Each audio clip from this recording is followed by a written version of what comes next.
Kobla TV. Kobla TV.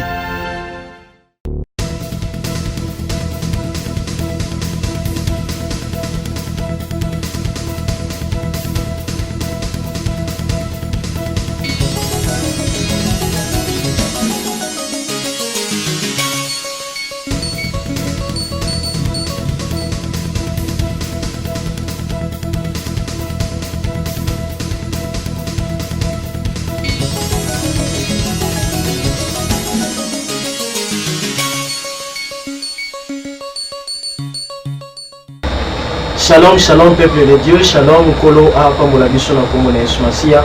Yebi ke na mwa oboza belé na kati ya chaîne na bino Kobla TV. Bozali kolanda émission na bino na oyo bengami na kombo ya chrétien et société.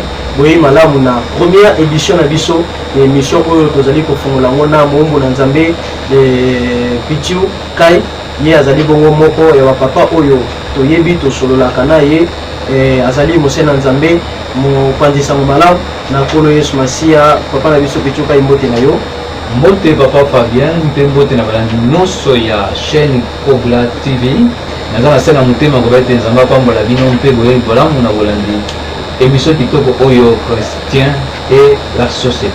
Ok, merci beaucoup. Boye malamu ndenge papa na biso Pichu aoti pour tomber na bino et lokola moko ya bakotime ya émission oyo papa tobandaka émission te sans ko remercier Nzambe pe pour recommander émission na maboko na Nzambe. Voilà pourquoi na ngaki en tant que mosala Nzambe to pesa na Nzambe merci to bondela elongo yo bondela kuna biso ko dédier émission oyo na maboko na Nzambe na pesi malobe pa ina yo. Seigneur Dieu de gloire, tozana esengo ya koloba susu toza malamu parce que ya mutuya osalikati na biso ko pesa biso pe malamu. Pe malamu oyo yango esali te biso to pusana na esiko yo liboso ya baitando ite oyo na tina ya kososola makomi na yo mpe posa na yo mpona libota na yo Nzambe na ine esali biso eloko moko te tosengi molimo santu na yo ekamba biso ekamba bana na yo baye bazonda biso partout dans le monde esika nyonso bazali loboko na nguya eza na mabota na bango mpe ngolu na yo ekoba na biso tofungoli émission oyo bobele na se ya ngolu na yo zala na premier numéro oyo kino kokoba na yango ozala Nzambe okopambola mpe kopesa biyano tika ete mission oyo epesa solution epesa biyano na mabota ya bana na yo na baye bonso bakolanda yango bayeba ya solo oyo Nzambe ezopesi inspiration oyo mpe otindi na nzela ya mission oyo mabota ekangola Seigneur tika ozala na biso na ebandeli mpe tokosukisa mpe bana no bavanda na kimia na yo na bolanda mission oyo na kombo na Yesu Kristo. Amen. Amen, amen. Merci beaucoup. Merci papa na biso Pichu. Merci peuple de Dieu au bozali ko landa biso na tango oyo yo. Vraiment papa na sima lo sambo de to fongoli émission na biso bande ko na ngai émission na bino chrétien et société yambi pour la première fois papa na biso Pichu Kai ye o azali mo pandisa malamu les serviteurs de Dieu mais ezali mbala liboso mais ya suka te papa toujours partager maman likambo oyo apport ya chrétien dans la société. Apport ya chrétien dans la société papa. Les mots d'abord chrétien d'abord selon la Bible papa nangai Pichu Kai elikolo bani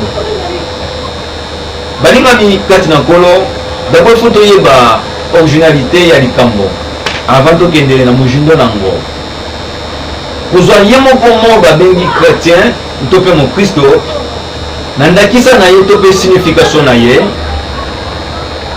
ce sont des personnes des gens soit une personne soit ensemble des personnes des gens qui proposent quand je suis en train de parler ici proposer n'est que d'autres exercer proclamer en public alors voilà eloko moko epesaki ngai motu ya koloba ntango nazoba chrétien ezaka exercice moko ezosalama en public c'est-à-dire moto oyo azo exercer en public religion ici des enseignements religion ici des enseignements de Jésus-Christ de Nazareth.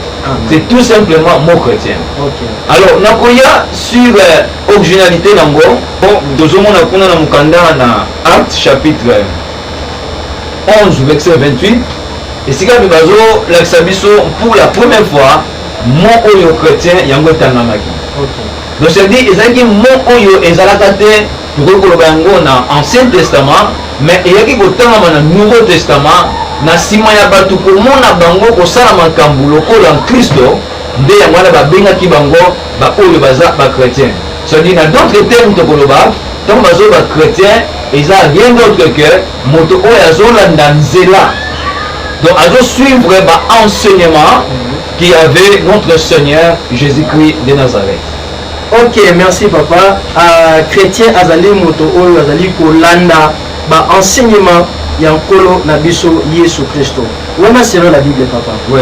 Alors en un mot pour na yo en tant que mon Christ chrétien azanani pour na yo. Wana o expliquer biso cher internaute bandeko balandi ya Kobla TV a expliquer biso le mot chrétien selon la Bible. Après c'est biso la signification bien de comprendre. Alors pour na yo moko maintenant papa chrétien eli kolobani. Merci beaucoup. Pour nga na koloba boye tant bazo ba chrétien c'est tout simplement propre au christianisme. Donc quand on dit christianisme n'est donc que religion des chrétiens. Alors quand nous parlons aussi christianisme, il y a uniquement religion oyo ba Christo. C'est-à-dire oyo ba zone oyo biso tozo qui est pas maître na biso. Oyo azali Yesu Christo nde na kolanda religion wana c'est-à-dire nazo parler yango nde to ko mona christianisme et bimi na kati. Alors tant que le chrétien ezo bima na mo christianisme oza bato bavandisi moboko na bango to pe les enseignements par rapport à l'enseignement au Christ apesaki. Donc tant obengi chrétien n'est simple que moto azo mekola nzela oyo tambolaki Yesu Christ. Merci beaucoup papa, merci. Mo Christ pour na papa na biso pichu ezali moto oyo azali komekola nzela oyo nkolo atikelaki biso na sena moi oyo. Quand on a papa, déjà on fait l'allusion à la société. Effectivement. Tant c'est ici sur la terre des humains, c'est-à-dire on fait allusion et on comprend que c'est la société. Papa, d'abord le mot société, parce que toujours il y a l'apport d'un chrétien dans la société. Ouais. Société est un exemple. Tu vois que ça, un exemple mini, il y a société. Merci beaucoup. Dans la société, vous allez vous comprendre que nous sommes dans l'émission qui est bilingue. Quand nous disons société, c'est n'est simplement comme la Lingala va dire, l'Isanga Yabat. Mais la société, quand nous parlons, sous forme de deux volets. Société dans la tour à deux volets. Mais il y a sous le mot société, n'est qu'assemblage d'hommes. N'allons bien assemblage d'hommes au pluriel. Donc les Sarayabad. Oui, assemblage d'hommes qui sont unis par la nature ou par des lois. Exemple, le Kola, Biswana Congo, la République démocratique du Congo. C'est-à-dire nous sommes de la nature congolaise. La nature congolaise, nous sommes unis entre nous. Donc quand nous parlons aussi de la société congolaise, nous voyons Papa Fabien, nous sommes en Angaï. C'est ça qui nous unit. C'est une nature congolaise. Maintenant nous venons sur la loi, parce que la loi c'est assemblage d'hommes unis par la nature ou par des lois. Maintenant tu es à niveau international. Nous sommes dans la loi de Sangisabiso.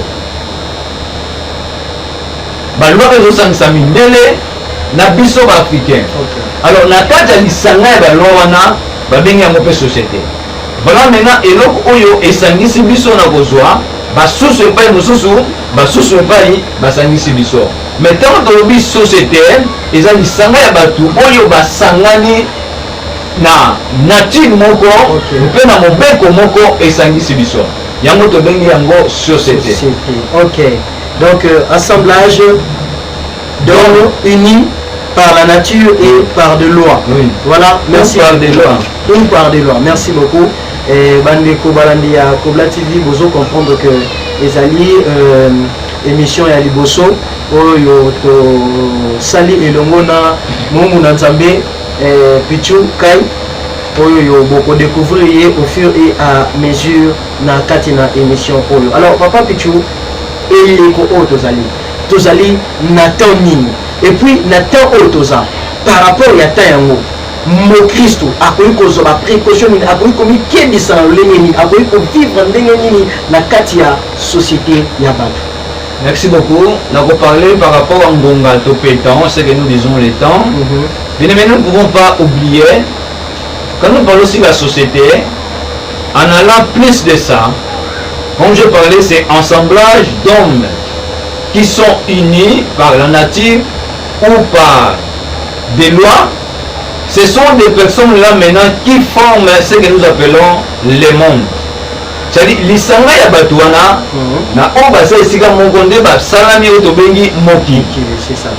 Par rapport na yango tani siko oyo tozali biso baoyo biso bato tozali kobika parce que tomonaki bato bavivaki na époque coloniale, tomoni bato selon l'histoire bavivre na époque il y a premier président na biso ya mboka oyo yo Congo Joseph Kasavubu, tomoni bato abiki na époque ya papa na biso Mobutu CC Seko paix à son âme, moto abibengaki CC Seko mo Christo comprendre le na lobi moto abibengi CC Seko papa mais na sima etango atiki moki tomoni toyeli lisusu à l'époque où bato babiki na époque ya papa na biso Musée Laurent Désiré Kabila et toyeli lisusu na ntango ya papa na biso le raïs Joseph Kabila Kabanye. Et maintenant nous sommes à l'époque où règne l'état de droit. L'état de droit, c'est-à-dire le président Félix Kwaye la vision de l'état de droit ils ont instauré na mboka oyo. Alors l'état où nous sommes maintenant par rapport à l'explication que c'est biso na société ndenge ezali ko sangisa ça le monde tant oyo tozali to ko ba tozana tant nini to ko na tango nini. Merci beaucoup papa bien sûr na ko na mutuna na yo. Tant que tant tozali c'est les autres na ligne pour la prise je crois. Nazotuna pour la prise. Donc c'est dit par rapport à la question, c'est dit les temps nous sommes par rapport aux chrétiens. Comment nous pouvons vivre par rapport à maintenant au d'autres sa définition de la société na mobimba na yango. Voilà. Quand on parle de la société na kitina yango na monde au to bengi mokili parce qu'il y a monde que nous trouver mon société na kat. Alors bien aimé, je Bible na yo na mukana Actes chapitre 17 verset 24 en disant ceci. Le Dieu qui a fait le monde et tout ce qu'il trouve, étant le Seigneur du ciel et de la terre, habite point dans des temples faits de mains d'hommes. Ok. Maintenant, nazongi na ebande. Nzambe akelaki nyonso. Na ntango akeli mokili asali Adam na Eve. Na kosala Adam na Eve eloko moko Adam azalaki koyeba eteke mage Nzambe asalaki ye. Mage Nzambe akelaki ye avant que Nzambe akela ye ezalaki déjà na oyo tobengaka le diable qui était déjà précipité. Voilà. Donc c'est-à-dire diable déjà bamonaka ye déjà. Na kobwaka ye azalaka esika kovanda ayaka kovanda na deuxième ciel. Ok. Nzambe asali mokili ndenge balobi ete la terre était informe et vide et l'esprit du Seigneur mouvement au-dessus d'eau. Ok. Alors Nzambe asali Adam landanga bien asali Adam Nzambe akeli biloko nyonso apesi Adam pouvoir ya kopesa eloko na eloko kombo na c'est ça. donc c'est dit Adam azalaki na connaissance ya koyeba fonctionnement ya chaque eloko. Alors toyebi suite Nzambe ayi kosala Eve kobimisa ye uta mokwa ya Adam oyo abengamaki mosungi ya Adam.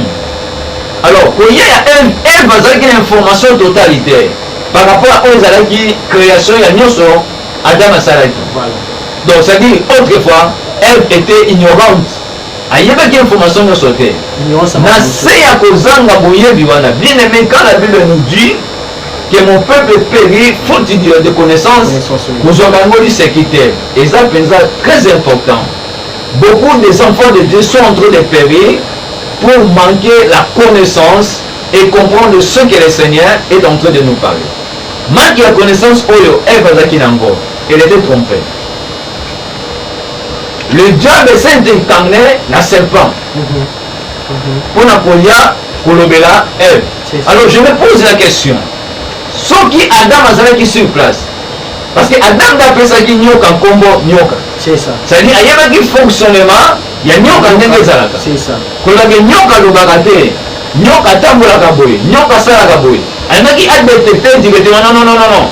Oya makambo nyamo azosala eza yango te nga napesaki ye automatiquement nga kayeba mais lokola ewa to mpe eva ayebaki te akosamaki alors landanga bien nakokosama na ye esali alia mbuma mpe ye sikoyo lokola azalaki molongani na ye landanga bien donc aide na ye aide semblable na ye bien aimé akumbeli ye mbuma automatiquement adam aussi devait tomber nyonso ya kobosana oyo nzambe ayebisaki ye alors tomoni lisumu ekoti na lisumu kokota nde toyi komona ebandela makambo nyonso na kokota lisumu ekoti wana mbala moko nzambe aye kosala ete bokabwani ekota na oyo tobengi mena mokili toye kokoma na deka donc mokili eza nango ya nzambe asala yango mais nzambe aye kokomisa mokili lokola moyen moko oyo ekomi koprépare biso mpo tokende na rencontre moko songolo bien aimé je suis en train de dire na bino fidèle téléspectateur mpe bino balandi biso na nzela ya youtube na nzela ya internet na chaîne ya Kobla TV ete eza na nzela mosusu te ya moto mpo na ye na biso oyo tobotami na makila mpe na mai landanga bien je ne parle pas sur le plan spirituel mais la vie na biso tobotami na makila na mai c'est-à-dire na nzela ya papa mpe mama mpo na yo hérité le royaume de cieux eza na exercice moko il faut tosa mpo osala ya yo koleka na mokili malgré atobotamaki mokolo moko okufaki na mama c'est-à-dire tu étais déjà venu nete soki tozososola ngai c'est-à-dire na bi mpo to hérité mena bokonzi ya likolo eza na exercice ya moto fo eleka na mokili alors nakoleka ya mokili wana nzambe aye kotalisa biso clairement mokili ekomeli biso lokola ngambo mokili mpe esalamaki na nzambe ezalaki na problème te ezalaki nango malamu mais banda lisumu ekotaki mokili ekomelaki biso ngambo na ndenge nini papa mokili ekomi ngambo na ndenge mokili ekomi ngambo bien aimé yoka malamu premier ngambo eza nini na kosumuka Adam na Eva ebotaki makambo ebele toye komona ndeko na biso Noé masumu etondi na mokili nzambe alobi nini aboma mokili eza babengi yango deuxième monde je crois soki tokotanga yango bien nzambe azoba ete nalingi nasala mokili ya mibale nalingi naboma mokili oyo mabe eleki zwa libota na yo na bana na yo bokota na masuwa ngai na baboma mokili c'est-à-dire suite ya mabe wana mokili oyo nzambe asalelaki malamu mais nzambe amoni mabe eleki alobi ngai naboma yango nasala mokili ya mibale wana tokoki komona yango na mokanda na 2 Pierre bio olobi na biso boye 2 Pierre chapitre 2 verset 5 verset 5 Dieu olobi s'il n'a pas épargné l'ancien monde mais s'il a sauvé Noé lui 8e c'est prédicateur de la justice lorsqu'il fut venu le déluge sur un monde impie s'il n'a pas épargné le premier monde voilà donc voilà eloko nzambe asalaki ekomelaki ngambo yango nabi ngambo nzambe abomaki ya liboso esukaki te nzambe esoki oboma na ntango ya loti nazali na moto nzambe abomi mokili nzambe amonaki kokontinue ya boye akosisa bato alors yesu kristo yaka akufela bango alors merci papa merci beaucoup merci et par rapport à l'explication nyonso opesi biso papa omomema biso wapi omomema biso wapi tuko que bandeko nyonso bazolanda na chaîne ya Kobla TV papa en tout cas makambo olobi tikinga makasi le deuxième monde l'ancien et le nouveau monde wana tolobelon la prochaine émission omomema biso wapi ok nalinga kumba biso bakristo parce que émission topale si chrétien et la société c'est-à-dire apport toko mutuya ya mokristo na mokili oyo ya lisanga tozali ya bato tozali nde nazokende na biso tomieba sikoyo place na biso na kati ya société oyo tozali. Jean 17:9 Jésus est en train de prier soki otangango rapide kende ya 17:9 Jésus est en train de prier à son père pour dire que nga naza susu na mokili te mais je prie pour un bato batikeli na mokili. Selon 17:19 c'est pour eux, Jean chapitre 17 verset 9. Oui. C'est pour eux que je prie. Je ne prie pas pour le monde, mais pour ceux que tu m'as donnés parce qu'ils sont à toi. Jean 24. 24. 17 24. Oui. La Bible dit ceci, Père, je veux que là où je suis, ce que tu m'as donné soit aussi avec moi, afin que le voie ma gloire, la gloire que tu m'as donnée parce que tu m'as aimé avant la fondation du monde. Bien aimé, vous allez comprendre que Jésus est venu na kati ya mokili ntango ye comprendre la réalité na suka ya mission ntango azoki na suka ya mission azoyoka na biso clairement ete alobi boza na mokili mais boyeba boza ya mokili te. Différence est comme wana. Je connais wutaki na monde na mokili to pe société na zozo monde sous forme ya société. Comme ndenge na teko expliquer. Alors Jésus va boza na mokili mais boza ya mokili te. Donc pour dire que toza na kati ya société oyo mais toza ya société oyo te. Alors lokola mokili eyinaki ngai boyeba ete bino bakosala nini bakoyi na bino lokola nga basala nga boye bino mpe bakosala bino boye. Alors problème na ngai ntango nazoba mokili mino te koloba ete soki mpe moto aleki na mokili oyo te eza mpasi mpo na ye azwa oyo tobengi bongo motole nto mpe akoloba ete nga na koinvite royaume de cieux moi kozwa grâce ya kobotama na molimo mais tu dois passer sur ça. Alors problème na ngai mokili mpo na ngai eza nini ekomeli nga lokola esika ya exercice oyo ngai efo nabunda nasala makambo oyo nkolo na ngai alobi lokola mokristo parce que nalobaki mokristo aza momekoli moto azolanda Yesu Kristo Jésus-Christ de Nazareth. Il faut namekola oyo nkolo na ngai alobi mpona kokisa makoki ya kokoma na elaka to mpe rendez-vous ya oyo ya fixe ngai. Par là toujours comprendre que nous sommes en un mot. Par là nous comprenons que nous sommes dans quel temps. Par là nous allons comprendre que nous sommes maintenant dans quel temps. Alors na koloba de temps tozali vous savez bien que ces derniers temps aujourd'hui nous sommes vers les derniers temps. C'est-à-dire temps de la grâce toujours qui est vers sa fin. C'est-à-dire toujours à temps angolo. Mais temps angolo donc qui est vers sa fin. Pour le Seigneur dans mon Christ on doit comprendre que bientôt là le maître doit revenir. Le maître doit revenir. Merci beaucoup papa. Merci beaucoup, merci. Et en tant que Moussa Lanzambe papa, n'a poser sur moi question par rapport à temps, nous sommes au temps de la grâce qui s'avance peu à peu vers sa fin.